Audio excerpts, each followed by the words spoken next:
Hello, everyone. Bill Molyneux here for Bill's War Game World. It's April 2nd, and before I go over Pork Chop Hill, we're all set up, and it's a fantastic looking game. We bought the RV. If you followed us, well, we broke down taking it on a 10-mile drive just to get used to driving it. So it's back at the dealership, getting a new battery and alternator. Um, my wife was quite grumpy, and so wasn't I. So that was our excitement with our new RV.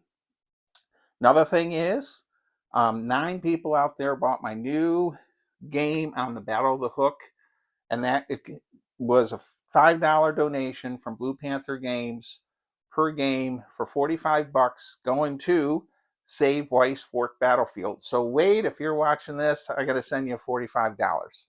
So as we continue with our videos to raise money for Save Weiss Fork Battlefield. This is our last month of April. This is it. And then we switch to the Braddock Battlefield History Center in Pittsburgh, French Indian War battle site. Now, let's get to our game. So I'm going to go ahead and do the Chinese. I've done the math on the figure count, and we're going to have, and these are all painted by Jim Shaw.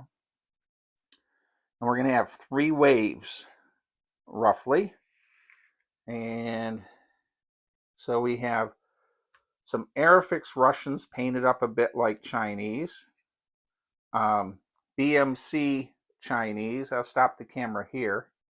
So Jim Shaw did a fantastic job on these. As you can see, we have North Koreans and Chinese. We have a mortar battery back here.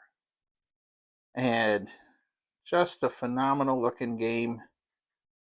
And now we have a couple T-34s going in.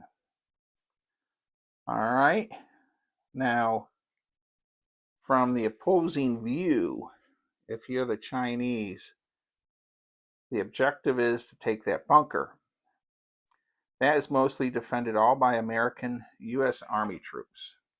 Now, to pay tribute, because the Korean War had multiple troops in it. I mean, they even had Greek soldiers, but I have my Commonwealth troops holding these trenches with some Americans sprinkled in for heavy weapons such as bazookas and mortars and such. And we're going to go take a look at that. But we have Australian, New Zealand, and British over there.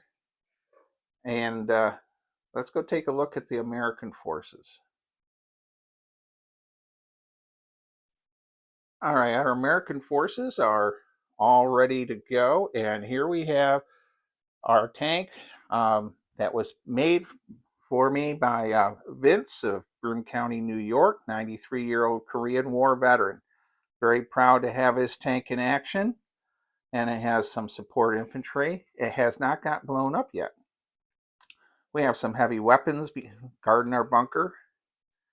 We have a mix of figures here. These are BMC and old MPC figures and such, and Airfix, and of course a lot of Marks figures. Let's go take a look further down the line.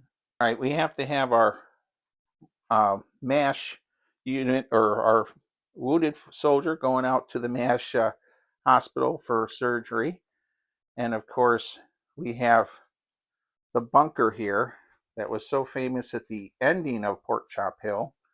And there we go. We have it full of infantry. They're all getting their raisins out. If you haven't seen the movie Pork Chop Hill, it's well worth watching, and it's pretty gritty. I'm going to say it's probably one of the most realistic movies. Steel Helmet is a very good Korean War movie too. And Michael Caine's first movie is a British Korean War soldier, and he was also an advisor to that movie for, I think it's The Hill of Hell or something. You'll have to Google it. Sorry, I just lost it. And Michael Caine was a veteran of the Korean War. So here we have a mortar, 50 caliber, a bazooka backup, and now we're going into our Commonwealth troops.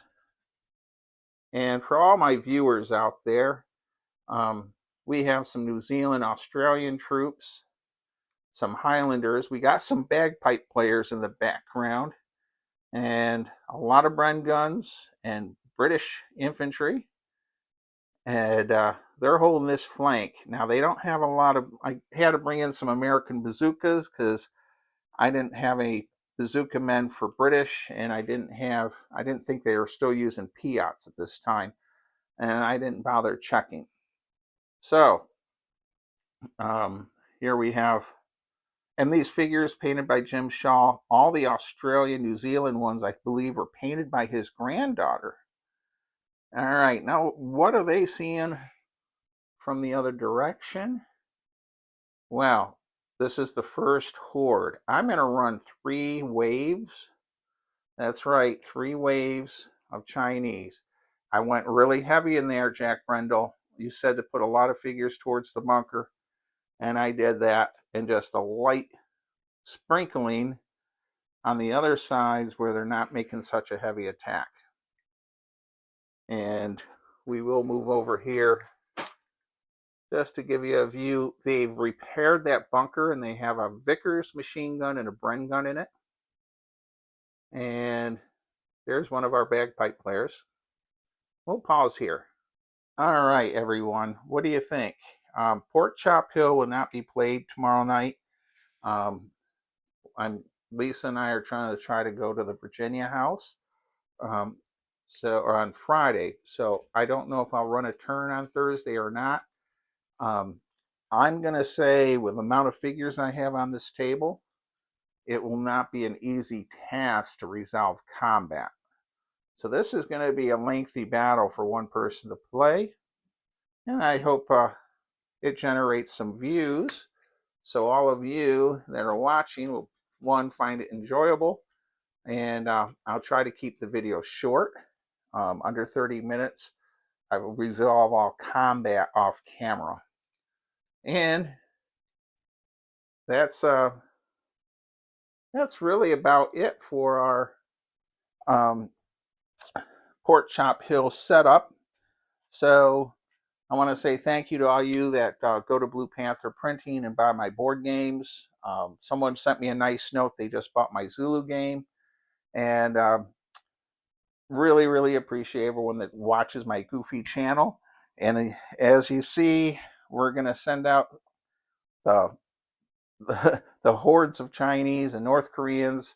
And Pork Chop Hill isn't perfect. We have, some mixes of history. But I have a lot of viewers in England, and I want to make sure that I'm not forgetting them. Stay safe, be kind, be courteous, stay true to your school, as Kevin of the Chuckleheads would say.